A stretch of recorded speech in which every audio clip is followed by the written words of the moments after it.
come to order. We have proof of posting in accordance with Chapter 551 of the Texas Government Code as amended, known as the Texas Open Meetings Act. Thank you, we do have.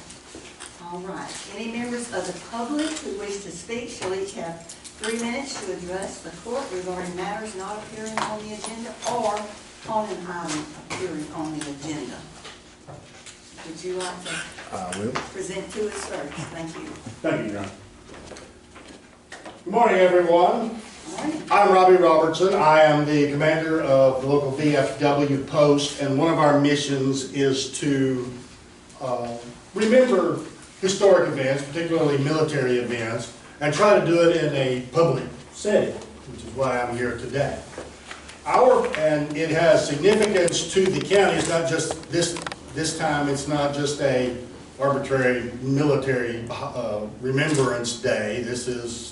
Tomorrow will be the anniversary of the Japanese attack on Pearl Harbor, which occurred December 7, 1941.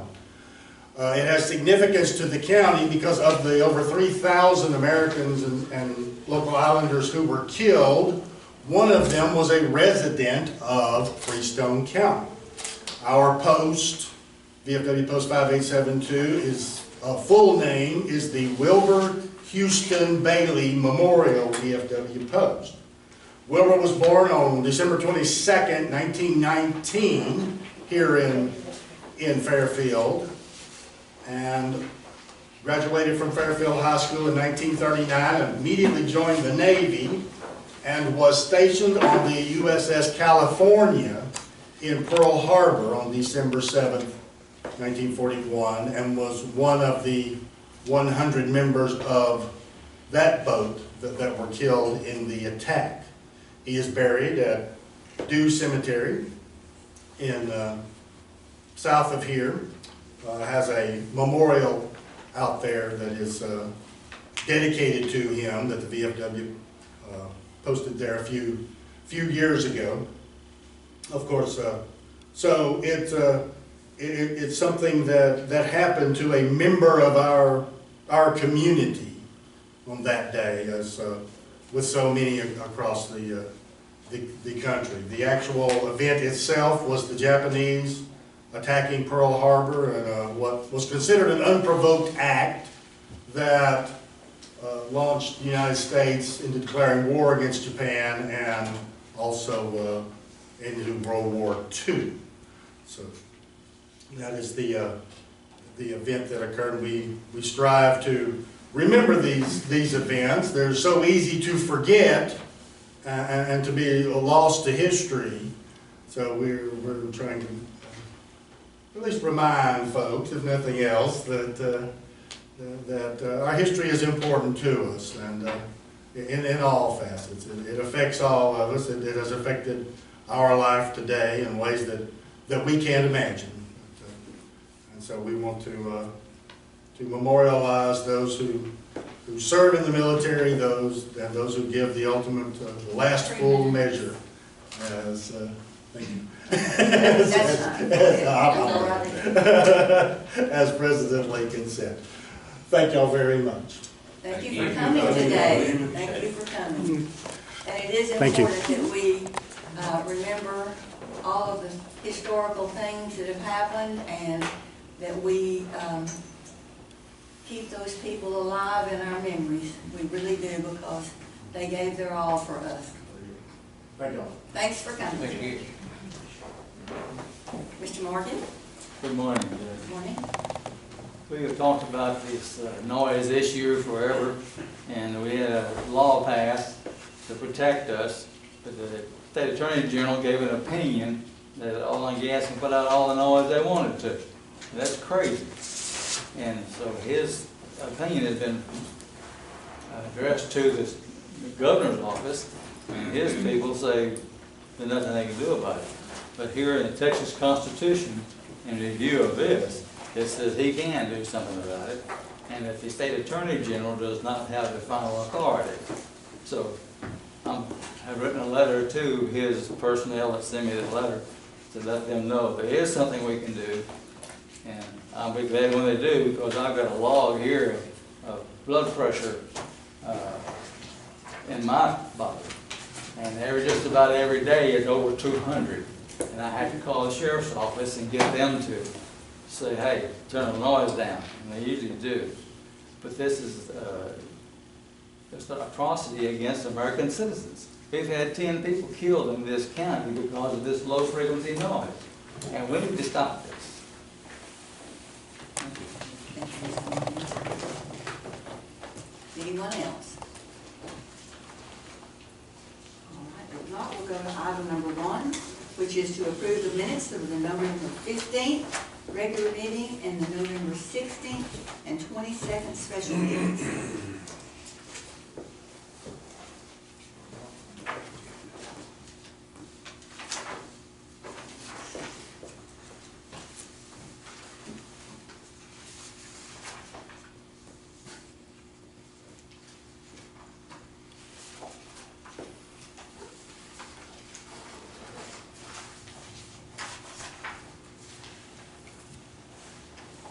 Number 2, the first one,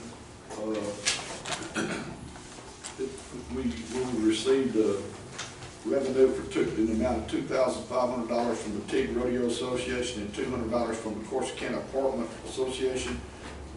It didn't say did they all go to the same place? Do we know? To the senior center. Both of them? No. No. No, the 2,500 went to the sheriff. Oh, that's right, Sheriff's office that's from right. Rodeo And the Side. 200 went to the senior Do center. we need to clarify that? When or is that just, that we approved?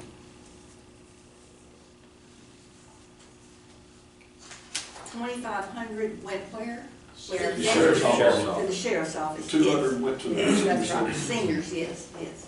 Yes, we do. 611 If you'll enter that, make that amendment.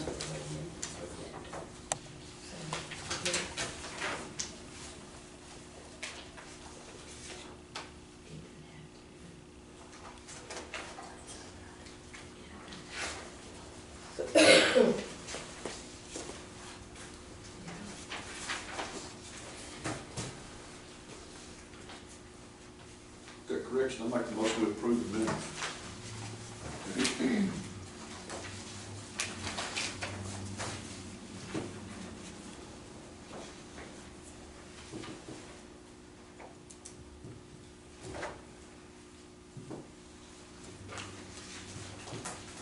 Second. All in favor, aye. Any opposed? None, motion carried.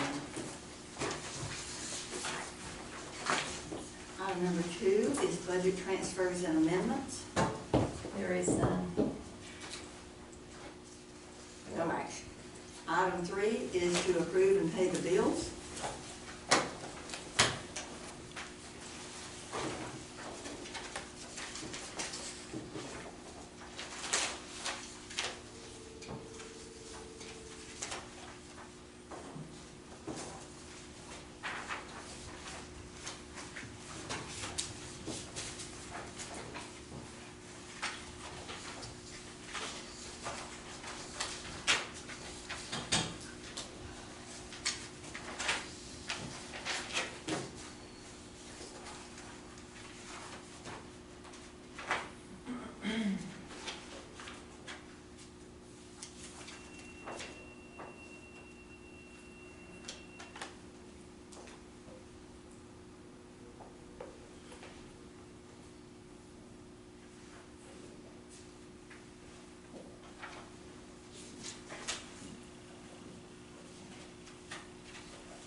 approve and pay the bills. Second. All in favor, aye. Any opposed? None, motion carries. Item number 4 is to approve payroll.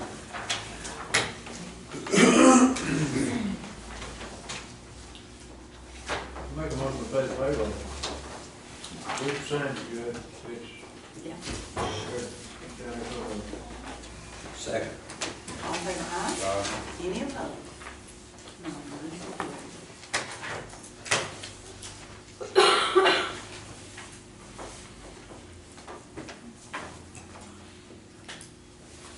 Item number 5 is reports.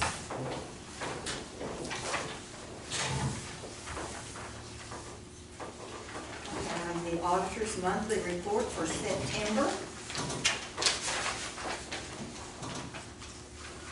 The treasurer's report.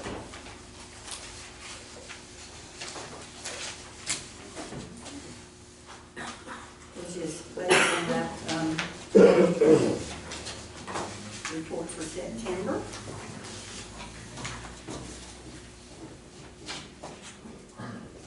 Gotcha. You missed that penny this time.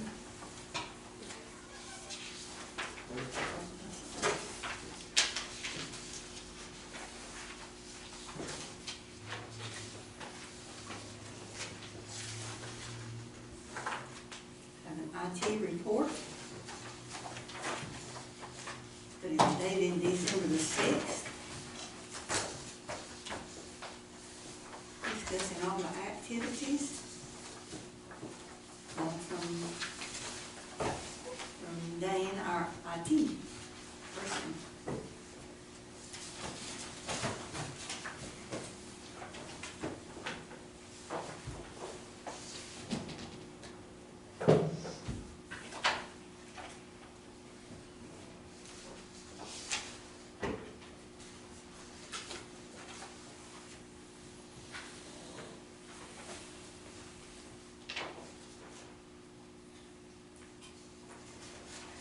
Do see that we're working on our Motorola WatchGuard police camera installation.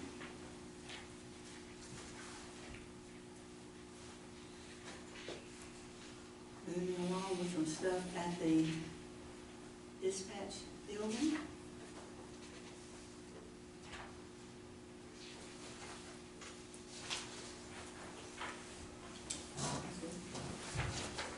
Anything else you would like to discuss about the report? It's pretty. No, it's Yeah. pretty explanatory. Great, thank you. Any questions? Anybody else have a report?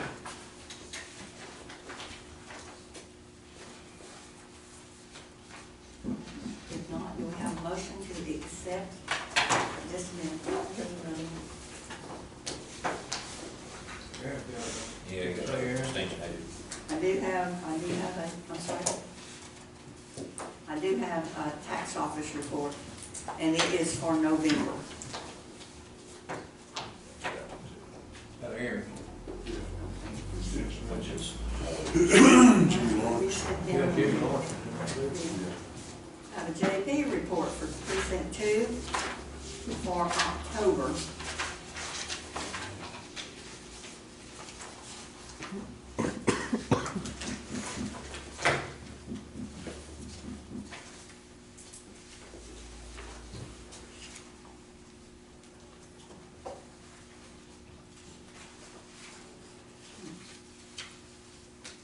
The extension office report.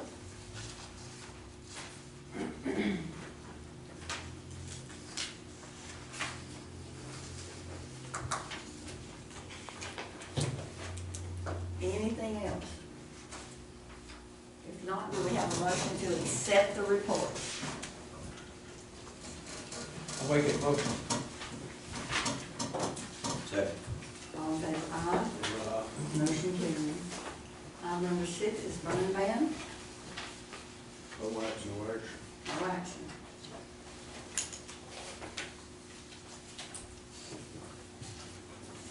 Item number 7, special road use agreements. I've got this damage release from Encore where they are gonna compensate us some for the roads they tore up. reconstructing after the storm. And I thought we were gonna hold out, and, because they just affected Lloyd and I roads, but they want to keep it precinct, they want to do precinct 2 and precinct 3 separate, so I got a this damage release here, we need you to sign for them. They're gonna give us $15,000 to help repair the roads, so. And that's acceptable to you? Yeah, it's just 2 roads, so I was pretty lucky, but they need 2 copies signed, and then I'll email them that, and they'll send us a check. Okay, In exchange the check for that, whenever they get the check. and is that your motion to approve? That's my motion to approve that. I'll second that motion. Right. All in favor, aye? Any opposed? Motion carried. This is number 6.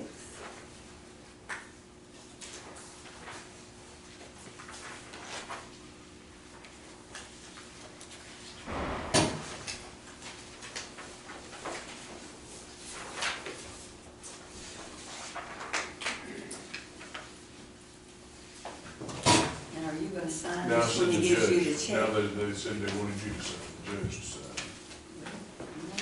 They didn't care what I signed. Somebody's some stroke. I guess so.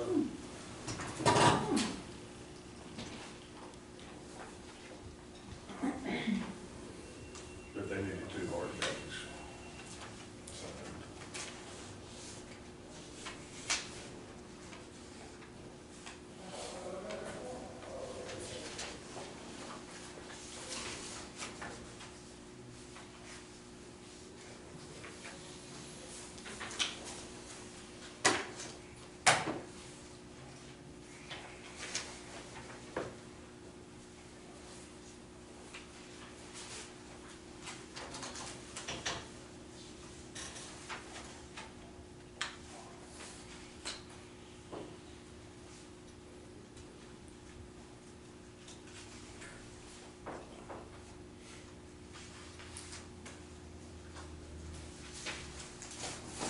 Yes, sir.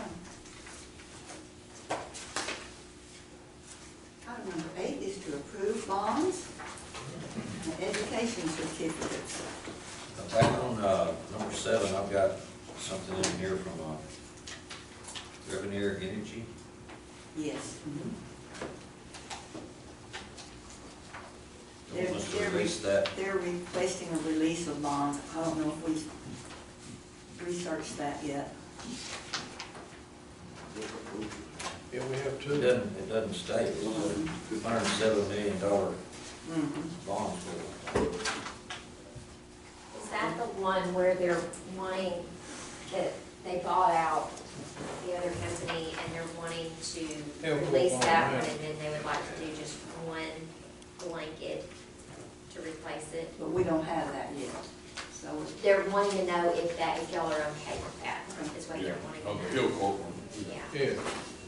But this first one is Legacy Yeah. wanting to release, but do we have a new bond put in place from Diversified or Comstock?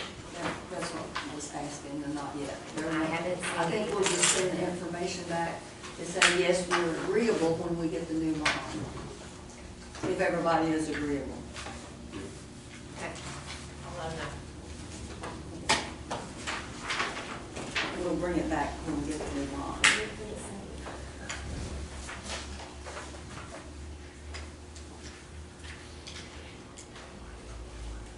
Number 8, approve bonds and education certificates.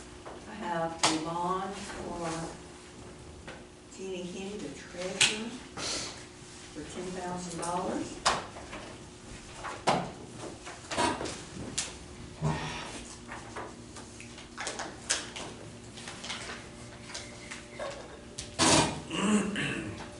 A certificate for Mr. Will McSwain for 7 1/4 hours of training.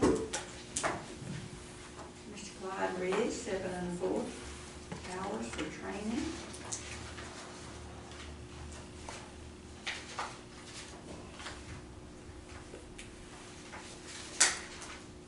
And a continuing education transcript for Dan Ralston, tax assessor collector, showing that he has met his education requirements for 2023. Do we have a motion to accept these? I'll make a motion. Second. All in favor, aye. Motion carried. We'll look at this after and see where I need to sign that. Thank you.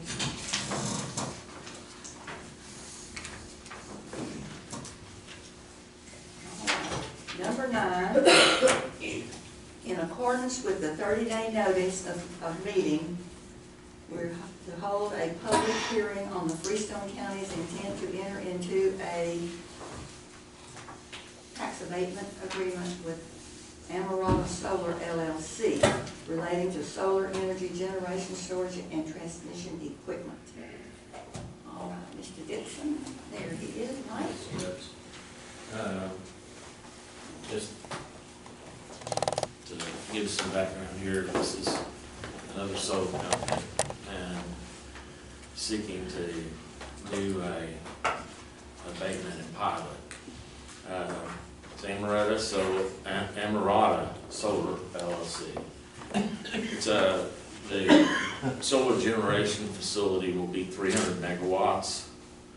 There's also the potential for addition of another 150 megawatts of battery energy storage. If that is added, then the yearly pilot will go up. So that's the way our contract reads is, if you add megawatts, whether it's storage, generation, or whatever, then our pilot goes up. This is approximately 2,365 acres. We created the reinvestment zone number 5 for this one. It's within the Fairfield Independent School District.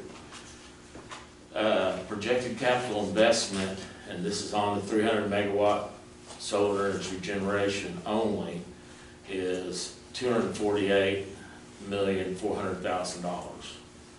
The yearly pilot is $148,125.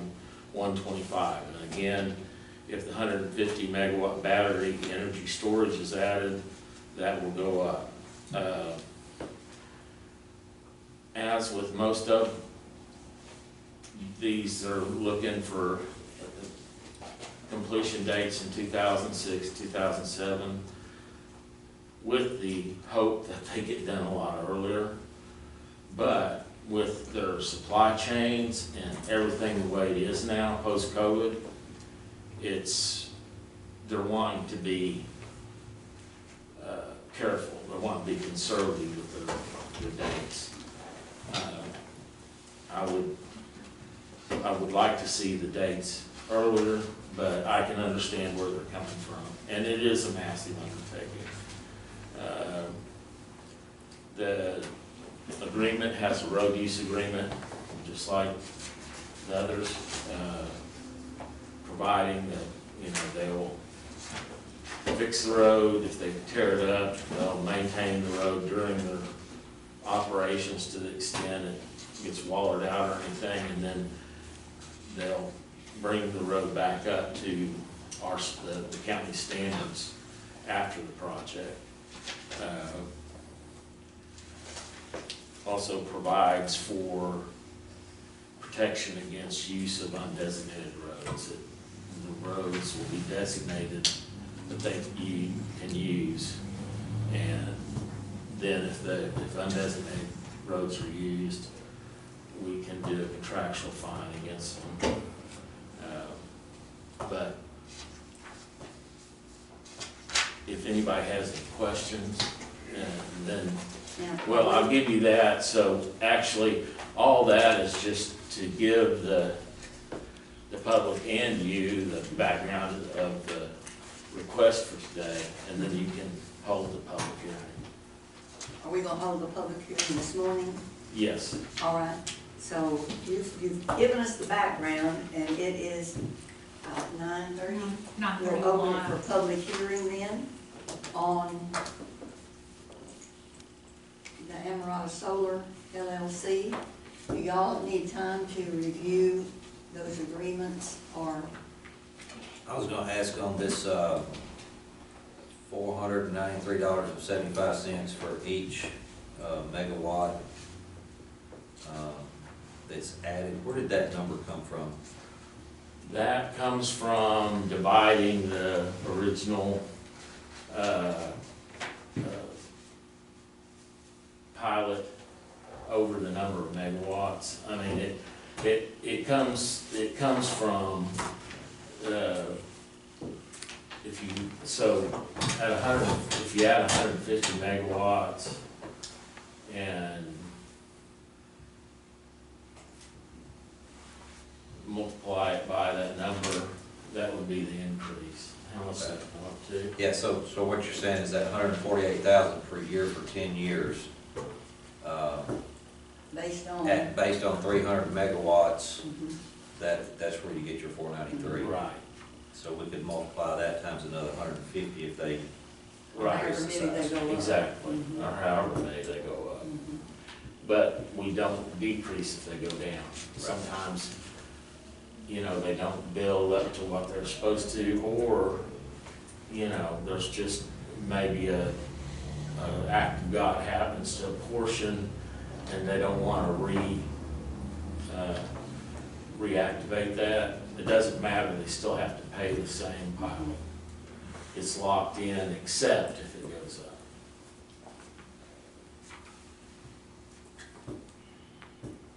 And we wouldn't receive payments until the year that they actually start selling energy from the. The year that it becomes commercially operational, yeah. And, you know, what you're doing is you're investing in the future. It's a lot of this. Now, we do have some that are at the end of 2025, or a couple of those. And we've got a battery storage coming up on the 20th, and they don't take, you know, I mean, it's moving a container in and getting it all hooked up to the transmission and all that stuff. So there'll be some things that start paying off earlier.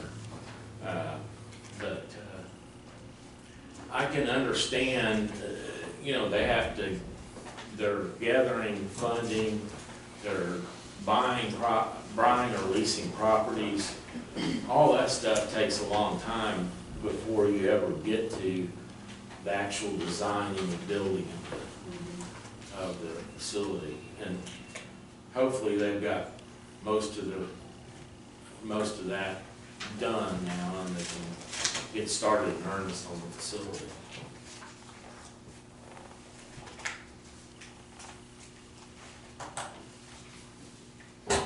So, did you ask if there was anybody in the audience that needed to Is there speak for anyone or in the against? audience that has a question or comment?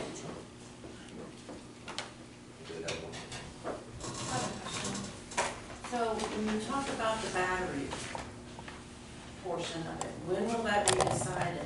And what are the plans to decommission those batteries down the road? Whose responsibility is that to take care of those It's batteries? their responsibility, it's set by state law.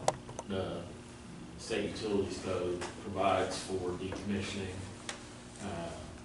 Also, in almost every lease agreement they have with owners, there's a decommissioning provision.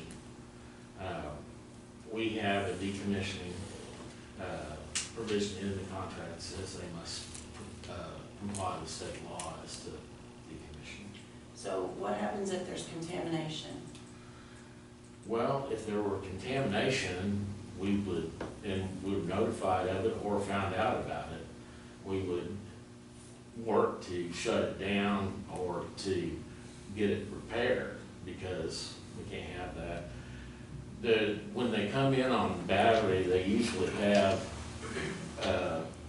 meetings with the local emergency management folks to talk about battery storage and stuff. And usually the best thing, if there was to be like a fire or something, is not to open that container up. Right. It has it has, It's like you'll have some kind of fire suppression. yeah, there's fire suppression inside. It's like a giant cargo container. Right. And there's fire suppression all in it. Open it up and all bets are off. But as far as leakage, I don't believe that has been a problem. There's somebody here from Kay Andrews that works with these all the time. Have you ever heard of leakage? No, I haven't, and we deal with most of the property tax matters, but I could get in contact with Emerald and see if I can. So the battery, what kind and what size of batteries are they, and they're sealed? They're sealed They're batteries? sealed, yeah, They're sealed, sealed batteries. self-contained, all that goes with batteries, like I said, nothing extra on it, but I can get that. And the life expectancy on these batteries are? I can tell you, I don't know all the details of it. I know that they're pretty reliable and safe so far. But you know, I know that they do take the time to come in and work with people in case something did go wrong, but I haven't heard of any of them going awry. Now, it's early on in the process for a lot of these things. Battery energy storage is a relatively new thing. It's not just for solar energy, it's for other excess energy from different places. It's to prop up the grid during peak times. No, understood, and I have a data center background, tier 4 data center background. So we used batteries as supplemental supply in the event of outages and whatnot. I know how they work, and so it's very concerning in that you can say till the cows come home today, we've not ever experienced anything, but there will be an issue. You'll have some that just won't work the right way. What's the process of? Well, it's their responsibility, number one, and number two, like I say, as far as fire and different things like that, they've got their own self-enclosed suppression systems. Right. And I'm not an engineer, so I don't know all the basics for it, but those are the things I ask about. What is the fire possibility? What is, do you come and talk to local emergency management on how to handle things? And what to do or not do, or if there's anything to do other than call in. Right. And they have been helpful with that information. Now, I wasn't smart enough to ask some of that questions you asked, but I have not heard of anything going wrong with these. Right, well, I mean, and I know that, in situations, emergency situations, hazmat, EPA, everyone comes to the site in the event of some type of catastrophe. Yeah. So I think that we as a county should have some kind of emergency plan ready to go as far as, when I say this, that notification being sent to these leaders up here so that they are made aware immediately of what's transpired. Just a suggestion. Okay, thank you. And I think we would look to Leonard for that. Yeah, and something to add to that, I talked to the TCQ right shortly after the property was purchased up here for this, I guess it was the first battery site just north of town on 75. And as far as leakage or anything on the batteries, they will fall under, they'll have the same environmental compliance as any other company handling any product that's, contamination once it hits the ground. And so the TCQ would be the one that would have to follow those guidelines if there was a spill and they hadn't cleaned it up. So, and that's something I checked on earlier. Anyone else? Anyone else? All right, then it is 9:40, and we are closing the public hearing. What's our next